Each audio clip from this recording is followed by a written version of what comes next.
At 9:15, after the second plane hits the World Trade Center, the Pentagon puts together a crisis action team to assess any additional threats. 9:30, American Airlines Flight 77, a Boeing 757 with 62 people on board, takes off from Dulles Airport for Los Angeles. Believed hijacked, it heads instead for the Pentagon. So it was a beautiful day, quiet, and then we got word that the World Trade Center in New York had been struck, and then shortly thereafter we received word about the Pentagon being hit. So teams from Montgomery County, not only emergency responders initially from Bethesda, Chevy Chase, and others were responded right to the scene, but then shortly thereafter they did activate the urban search and rescue team, so that we're seeing some of the footage here, which I haven't seen for quite a while actually. So anyway, the Maryland Task Force 1 was deployed with Virginia Task Force 1 and 2 to the Pentagon a couple hours after the event had struck. Obviously still fire. The fire burned for days, as we know now. So we had some pretty good intel, so this is a FEMA team, a federal government operated team. Of course, the world has really changed on many levels since 2001 for sure, but we have, the team is ready. They have bags packed, ready to deploy anytime, and that was the case then and is now. So they were on the road pretty quick. They assembled at the training academy, got their gear, and as we can see, they headed to the Pentagon. There's still active fire, obviously collapse, and kind of looking at what they were faced with. As we know now, there was a couple days worth of work.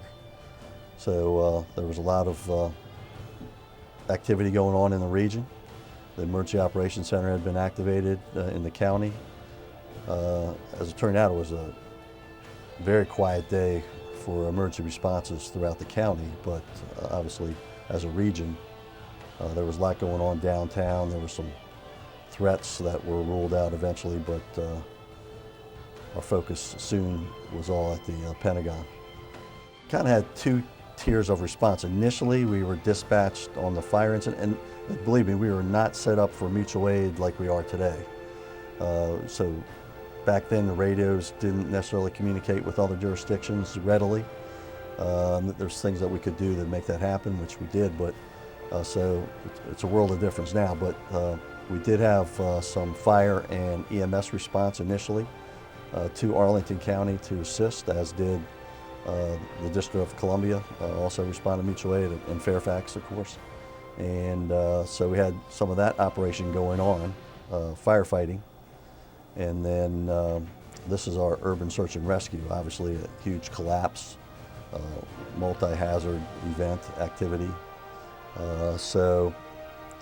Urban search and rescue and some of those other resources from other jurisdictions, Virginia in particular, Fairfax and Virginia Beach. The USAR team deployed about 75 or 80 are part of that team. And then we probably had 40 or 50 others part of the emergency response. So it was well over 100 people, and that was pretty much sustained for a period of time. And as you can see that President Bush made an appearance as it was still an active scene, and our team members got to meet him, which was quite an honor at that time, of course. But there was a lot going on in these. You just saw some video of our personnel meeting with the president. Of course, we were there when they dropped that flag down, which is iconic vision of that day and that event.